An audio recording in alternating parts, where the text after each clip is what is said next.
তো আমরা টাইপ 38 এর 8 নাম্বার অঙ্কটা এখন দেখব। 8 নাম্বার অঙ্কটায় স্যার কি বলছে, আমাদের প্রতিবিম্বের দূরত্ব নির্ণয় করো। প্রতিবিম্বের দূরত্ব কই থেকে মাপবো? মেরু থেকে। তো মেরু থেকে প্রতিবিম্বের দূরত্বকে স্যার কি দ্বারা প্রকাশ করা হয়? ভি দ্বারা। তার মানে গতে আমার ভি এর মান বের করতে হবে, আমরা ভি এর মান বের করব। এখন কি কি দিছে স্যার আমরা চিত্রে একটু দেখি। আমি এই যে 30 সেন্টিমিটার এই দাগটা দেখো স্যার, এটা এই বিন্দুটা মেরু, এই বিন্দুটা মেরু পি। হ্যাঁ, তো এইখান থেকে এই যে এফ, এটা ফোকাস বিন্দু। মেরু থেকে ফোকাস বিন্দু পর্যন্ত যে দূরত্ব, এটাকে আমরা ফোকাস দূরত্ব এফ দ্বারা প্রকাশ করি। তাহলে এই যে 30 সেন্টিমিটার, দাগ এরোর ডিরেকশন দেখা বুঝো, এই যে 30 সেন্টিমিটার, এটা কিন্তু এই দূরত্বটা 30 সেন্টিমিটার। অর্থাৎ মেরু থেকে ফোকাস বিন্দু, অর্থাৎ এই ফোকাস দূরত্বটা স্যার 30 সেন্টিমিটার। স্যার ফোকাস দূরত্বটা কত? 30 সেন্টিমিটার। তাহলে এফ এর মান কত স্যার? 30 সেন্টিমিটার। স্যার এফ এর মান কত? 30 সেন্টিমিটার। ফোকাস দূরত্ব কত স্যার? এই যে ফোকাস দূরত্বটা, এই ফোকাস দূরত্ব হচ্ছে 30 সেন্টিমিটার। ফোকাস দূরত্ব কত? 30 সেন্টিমিটার। Okay fine. তাহলে আমার কোনোভাবে ইউ এর মানটা লাগবে, তাইলেই হইতেছে আমরা এই অঙ্ক করে ফেলবো। ইউ এর মানটার জন্য একটা জিনিস আমি একটু দেখাই, ভালো করে খেয়াল করো, খেয়াল করো। একটুকু হইতেছে 30 সেন্টিমিটার, অর্থাৎ মেরু থেকে ফোকাস দূরত্ব। স্যার আমরা কিন্তু জানি মেরু পি থেকে এফ এর দূরত্ব যা, এফ থেকে সি এর দূরত্ব কিন্তু এটা কিন্তু আমরা জানি। এই যে এটা হইতেছে মেরু পি, ফোকাস এফ, বক্রতার কেন্দ্র সি। এই পুরাটা যদি হয় 10 সেন্টিমিটার, তাহলে এই অর্ধেক কত? 5 সেন্টিমিটার, আর একটু কত? 5 সেন্টিমিটার। এটা কিন্তু আমরা জানি। আচ্ছা, তাহলে আমরা কি জানি? আমরা জানি হইতেছে এই যে ফোকাস দূরত্ব এতটুকু যদি 30 সেন্টিমিটার হয়, তাহলে এইখান থেকে এতটুকু কত? 30 সেন্টিমিটার। ঠিক আছে?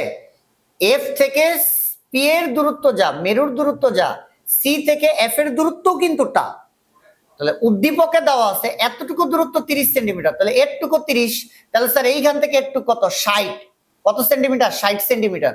তাহলে সি থেকে এই যে এই মেরু পর্যন্ত পুরোটা 60 সেন্টিমিটার। একটু একটু লিখি, এটা স্যার কত? 60 সেন্টিমিটার। এই যে লিখলাম 60 সেন্টিমিটার। আচ্ছা, এইবার স্যার খেয়াল করো, এইবার খেয়াল করো, এইটা বলছে, এটা বলছে 45 সেন্টিমিটার। মানে এইখান থেকে একটু 60, এই যে 60 সেন্টিমিটার, এতটুকু 60, এতটুকু 45। তাহলে এতটুকু 60, এতটুকু 45 হলে এতটুকু কত? এই যে 60 এর থেকে 45 বিয়োগ করে দিব। আবার বলতেছি, এতটুকু যদি 30 হয়, তাহলে এতটুকু 30, কারণ এফ সি পি এর মধ্যবিন্দু। তাহলে এতটুকু 30 হলে এতটুকু 30, তাহলে এতটুকু 60, এতটুকু 60, এতটুকু 45। তাহলে এতটুকু কত? এই যে এতটুকু 60 এর থেকে 45 বাদ, 60 থেকে 45 সেন্টিমিটার বাদ যাবে। তাহলে 15 সেন্টিমিটার।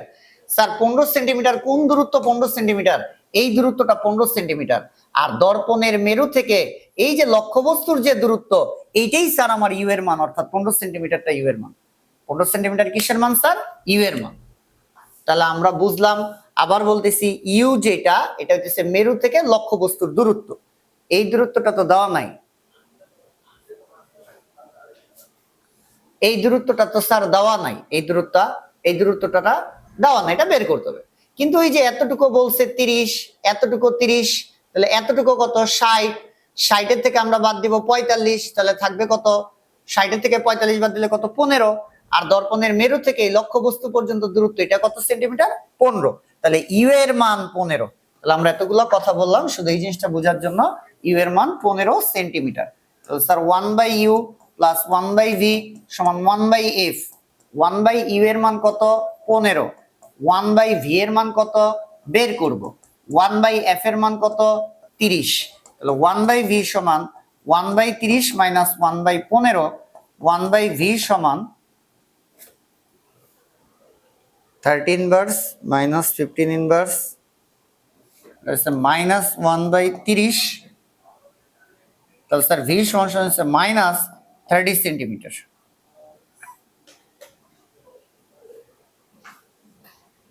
এটা হচ্ছে স্যার মাইনাস 30 সেন্টিমিটার।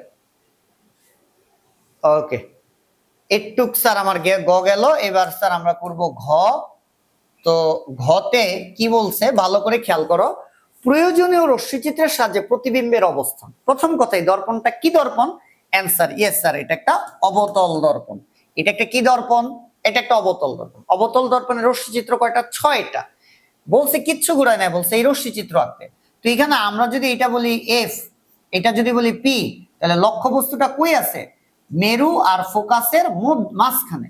তাহলে পি আর এফ এর মাঝখানে বা মেরু আর ফোকাসের মাঝখানে, তার মানে এটা 6 নম্বর রশ্মিচিত্র। মেরু আর ফোকাসের মাঝখানে মানে এটা 6 নম্বর রশ্মিচিত্র। তার মানে 6 নম্বর রশ্মিচিত্র আইকা বর্ণনা দিলেই হবে। 6 নম্বর রশ্মিচিত্রটা আইকা বর্ণনা দিলেই হবে। তাহলে 6 নম্বর রশ্মিচিত্রটা আমার আগে আঁকা আছে। 6 নম্বর রশ্মিচিত্রটা এই যে স্যার, এই যে এটা স্যার 6 নম্বর রশ্মিচিত্র।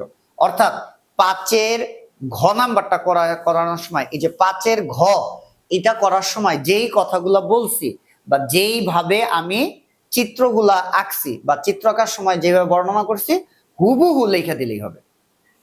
স্যার আর একবার বলি, আমরা আসিলাম স্যার এই যে 8-এর গটা আমি করাই দিছি এইখানে।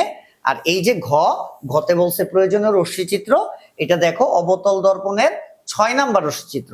তাহলে অবতল দর্পণের 6 নম্বর রশ্মিচিত্র অর্থাৎ 8-এর ঘটা হুবহু ব্যাখ্যা দিবা, হুবহু ব্যাখ্যা দিবা স্যার এই যে 5-এর ঘ নাম্বারের মতো। অর্থাৎ কারো যদি এটা ঝামেলা থাকে, তাহলে 5-এর ঘ নাম্বার লেকচারের ভিডিওটা দেখে নিবা স্ক্যান করে। 5 নম্বর সৃজনশীলটা স্ক্যান করলে ঘ নাম্বারটা যেভাবে আঁকছি, যে কথাগুলো বলছি, এগুলো শুনলেই হবে। তাহলে স্যার 5-এর ঘ এর মতো।